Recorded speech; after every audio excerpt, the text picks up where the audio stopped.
Y'all want to talk about a fantastic runway season? We got to talk about Canada's Drag Race Season 3, which I just finished for my Drag Race podcast. We are going to be talking about my top 10 favorite looks from this season. Now, I gotta say, this was almost impossible to bring down to a top 10, and I know I say that frequently, but god damn, this season was difficult to sift through and figure out which ones that I wanted to elevate to 10, because there were looks from Boom Boom, there were looks from Jazelle, there were other looks from Bombay and Fierce that I wanted to put so high, but there are only 10 spots and I could only choose 10 of them. This was extremely difficult. Remember that fashion is subjective and these are my personal tastes. I gravitate towards what is typically high glam, high camp, and where those two things intersect each other, which is where my fashion POV is coming from.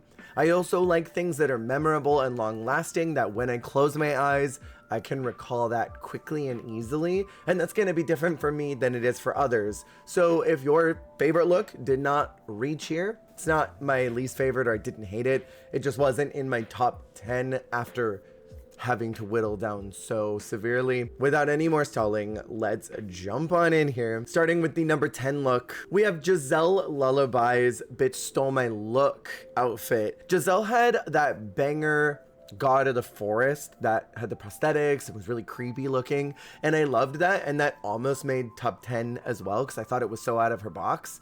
But Jazelle has kind of a rocky start to start her star rise in the competition, and unfortunately, she doesn't really emerge as a main player until about this episode. The one right before it was like, oh, Jazelle Lullaby. And I think with the way the production was going and how they wanted to navigate the season, I absolutely do not think Jazelle was on their radar right away, but she presented. And this look, she turned out on. She was trying to give Laura Dern in Star Wars, which I definitely think that she accomplished. The look is sleek. I love that purple bodysuit that's underneath with the chunky rhinestones. It's very drag. I love this ruffled, like, clowny collar that's here. And then I enjoy the drape that she managed to construct using the rouging and the ruffles. With these materials that everybody got, there were a lot of tacky looks because this was frankly tacky fabric. But I think Jazelle was able to construct something that was well tailored, that looked high fashion, and that honestly was kind of better than everything that was showing up in her package up until this point. Because those first few episodes were not looking good for what Jazelle was going to inevitably start slaying on the runway, because she really did after this episode, I think. In the number 9 spot, we have this super random one-off maxi challenge look from Kimmy Couture for the Who Knows Awards. I tried to keep all of these within the runway categories. However, I am obsessed with this look. I love the way that the gold is dripping off of her on this nude illusion. It is artistic and structural. It's really high glam, and it's so different from literally everything in Kimmy's package, which was all bra, panties, 2 pieces. I love this little short wavy hair on her. I think Kimmy looks so rich with a breastplate. A lot of times the girls wear the titty bib, and it's just a nice little addition to their drag. It elevates it just a bit more, makes it look more womana, which is what they're typically going for, or it just adds a little more silhouette. Kimmy is like 3.5 feet tall. So with this breastplate on, she looks like one of those expensive, like, basketball wives who gets their rack done and their boobs are bigger than their head, and they look so expensive, like they're gonna just fall over at any given time because their boobs are counterweighting their tiny little body. And that is something that doesn't happen a lot with drag queens, is they just look more expensive by the addition of breast. But she legitimately looks like mother of the house, madam, I have millions of dollars in my bank account and I could fin-dom you, but I don't think I'm going to because you're a little cuck. That's the vibe that this look is giving. It is so absolutely mouth-dropping. I live for this look. In the number 8 spot, we have the entrance look of Vivian Vanderpuss. This is one of my favorite entrance looks of all of Canada's Drag Race. It is so silly and camp. I love the finally an excuse to take it out of the plastic, looking like this ugly old lady couch. The yellow shoes are kind of crazy, but I love these knit gloves. I love the pattern that's on here. I love that ribbony trim that is lining the breast. She looks like an armchair at a retirement home, and I'm obsessed. The big Dolly Parton hair with these tight curls. It's so cute. It's so retro glam. It's very camp. It is exactly what Vivian promised to be. And I wish so hard that we would see her again come back for an All-Stars or a Versus the World. Preferably All-Stars, because that's what I would rather see from Canada. But God, Vivian looked great, and I love these colors on her. In the number 7 spot, we have the paint look from Jada Hudson. There were a lot of Jada looks that I wanted to put in the top 10, specifically that very first runway, because I thought it was so fun, the way that purple and the black contrasted each other. What I love about this is the styling. I love that hair on Jada so much. It just frames her face in this really beautiful way. Her mug is softer and less severe than she had been painting up until this point. I love the messaging through paint that black is beautiful and the darker your skin is, that still equals to absolute beauty, where oftentimes in our society, the darker your skin tone is, the more you kind of stand out in a negative way when you're in public, and she addressed that on the runway. And I think that messaging is really important to talk about and continue to break down these racial barriers that still exist in this day and age, which is absolutely nuts. And I think the gold looks gorgeous on her. I love the way that it has been constructed with this dark black that is coming down asymmetrically with all the faces on it. It conveys the message. It's a beautiful message, and the look is powerful. In the number 6 spot, we have Bombay's finale look, coming out as a regal crown. I love the streak of black in the hair. I love this white upscoop. And Bombay did a lot of this hair silhouette during the season, and I think this is the most sleek version of it because it's got a lot of depth in it. I love the feathers that are all up here. It gives a lot of shape and structure, and the way that the crown is just billowing out. It's a fun twist on a lot of different skirt silhouettes, and I like that it's playing on that. I like this color scheme on Bombay. I love the structure of that crown. I think when you do a big object like this, it can maybe look bulky, cumbersome, or maybe a little doofy, but it just looks high fashion on Bombay, and I don't imagine many of the other girls would be able to pull this off. Maybe like Boom Boom, but Bombay just looks statuesque, and she looks like an art installation, and I really enjoy the eye-catchingness of it all. And the way that it's been stoned, it's very visually impactful to me. In the number 5 spot, we have the sleeves look from Shellazison LaRue. I was really gagged that Shellazison went home this week. My understanding from the way that the critiques were laid out, it was that Shellazison spoke before her critiques, and that sort of made the judges lift an eyebrow and think, you should probably go home. You're feeling a little combative towards the critiques. And I didn't really get that. I sort of got, I'm disappointed in my trajectory, and I want to make sure that I express to you all that I'm not feeling good about it, but I want to continue in this competition. That was the vibe that I got, but I don't think the judges translated it that way. What I find interesting about this look is that the week before, Brooke challenged Shellazison to take their drag sensibility and drag that up more.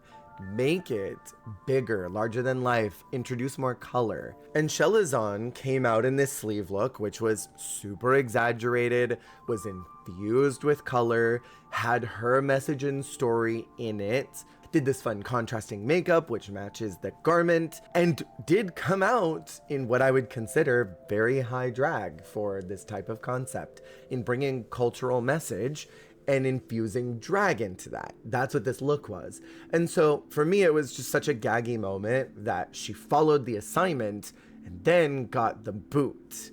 After listening to the judges' critiques and adjusting the way that she did her drag. Maybe this was always in the suitcase to bust out during this challenge, but if this was an alternate look and she brought it out to show, look, I'm listening, I don't know why that wasn't rewarded with at least a safe position. I think Shellazison is really fun. This picture is hateful now that I'm looking at it because her eyes are closed, but this was from the wiki, so I'm gonna blame them, not me. I love the way that the sleeves are just maximalist. The shoe choice I'm not crazy about, but that's really my only nitpick. Everything else about this is perfection, and I will remember this for a long time. In the number 4 spot, we have Miss Fiercealicious' dystopian look. A lot of the girls went for sort of like a Mad Max theme, where Fierce went for underwater, chaotic, fish people taking over the world. And I love this sort of like creature from the Black Lagoon idea. It is playing with prosthetics, it's playing with silhouettes that Fierce did not do. Like, Fierce does not pad like this normally on the show. It is playing with quasi-horror, and I love nothing more. Like, my absolute favorite thing on Drag Race is when queens come out and are willing to sort of do freaky drag. Like, I think specifically about queens like Charity Case, who just went in and did what they do. It is off the beaten track from what is normally acceptable or palatable on Drag Race, and just do it and say, mama, this is drag and this is my concept. And I love when the judges respond positively to it. And this was one of those moments where Fierce went so out of what I think all of us expected from her, delivered something interesting on the runway, and the judges did receive that with gratitude. I love all the details of the paint spray that is on this bodysuit. I love the netting and these little details of the starfish, and there's a clam. Again, the prosthetic work is really clean, and something about it is very drag despite being fully covered up, and I thought this was everything. In the number 3 spot, we have Bombay's periodic table of elements helium look. This is where it got even more difficult because there were other looks from Bombay that I wanted to put up here. There were other looks even from Fierce I wanted to put up here. There was another Jazelle look that got snipped. That was her paint runway. Top 3 was the most difficult because I had 15 photos that I wanted to stick in here, but I had to be like Tyra and go, who's getting cut? For periodic table of elements, that is a very niche category, and there's only so many elements I think you could make. And Bombay managed to do a couple different things. One, take helium as a concept, make it fierce, bring it to something that everybody knows, which is balloons and helium balloons. It's a super quick reference point that anyone could latch onto and go, oh, helium balloons. Your look is helium. The colors are really loud and exciting, so that gives something scientific. And also, Bombay was playing with shape and silhouette. I love some volume, and this had that. You've got shape in the hips, you've got shape on the bust, you've got shape in the arms, and yet it doesn't look too busy. It has just enough volume that you can hear what the garment is trying to say. You can appreciate what it is, at least I can. And I love the addition of these blue nails. They're so fabulous. I love the makeup. Everything about this is cool as hell. Honestly, one of the most memorable looks of the season, next to my top 2, which, speaking of, in the second place is Bombay's paint look. This was almost first place. I was really wrestling with first and second place on who was gonna take it. I love this Holy Festival look. One, it's that upscoop hair again that Bombay loved to do this entire season. And I love that that's her POV. This sort of starlit red carpet hair that was kind of trendy at that time that I think has kind of fallen out of fashion now. But I love that hair. I think the actual garment itself is immaculate. I love volume. I love shape. And this is like the most couture silhouette where it's sleek up here and then voluminous as it spreads out. I love the way that when the glasses came off, it was just unpainted. The way that it is so maximalist again, and then it's also been stoned. I love what Bombay did this season, and it has been so refreshing to watch it again. Another one that I hope comes back for some type of Canada All-Stars if they ever do it. And finally, in the number 1 spot is the paint runway from Fierce-alicious. There is so much going on. It is such an iconic piece of imagery, and she captured that mood so well of this woman out in the woods just swinging and vibing with that leg kicked up on point, with the skirt kind of hiding the feet so that it can look as if she is actually swinging, and it can create this illusion. Drag for me is something that transports you to another universe, brings you to this fantasy world where you can catch the story that they're trying to tell you. And that's what this was for me. I love the way that the hair has been styled so that it is kind of scooped back. You see these little wispy pieces as if the wind is carrying her hair. The way that the garment is structured so that it looks like it's all being wind swept from the swing. I love that the one shoe is missing and it is in that point. It is so C-U-N-T-Y,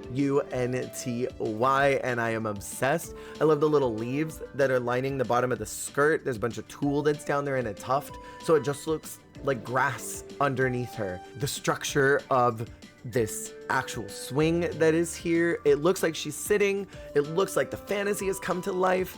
It is such a brilliant piece, and again, for Fierce, this was not what I was expecting. I think this is when her star started to rise. This is when I think she figured out what it was she was doing, unapologetically did it on the show, learned to gel well with the group, and it also just, the stars aligned in a perfect way that her runways were just happening to be the better parts of her package as the season required it. There are some girlies who come on where maybe the first 3 episode looks that they prepared were the best in their package and everything else was not as well tailored or structured. And so as the season goes, it looks like their package gets worse because the challenges just happen to align with what they didn't put as much time into, or maybe not as much money into. They don't know what order the runways are gonna be when they get them, so they don't necessarily prepare. This one's gonna be better than that one because it'll probably be later in the season. They just make their things and hope that it falls in line with what they need. And it just so happened that Fierce's kind of lesser prepared looks, or maybe not as strong looks, happened to be in the first half of the season, and then all of the looks that she clearly put effort into were the ones that happened in the later part of the season. That just worked out really well in her favor.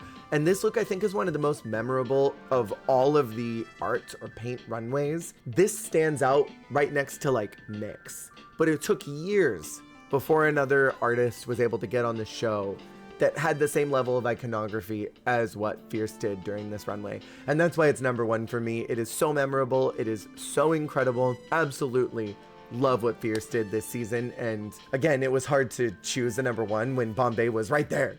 This has been a slightly longer one, so thank you for tuning in. Make sure to subscribe if you haven't already. I appreciate you watching. Let me know what some of your favorite looks were from this season if you have perceived. And if you have not perceived, I highly recommend to go watch season 3 because it is the best of the Canada's Drag Race franchise, in my humblest opinion. I will see y'all very soon for another Drag Race video. If you're interested in checking out my Drag Race podcast, there should be links in the description below. And I will see y'all on the flip.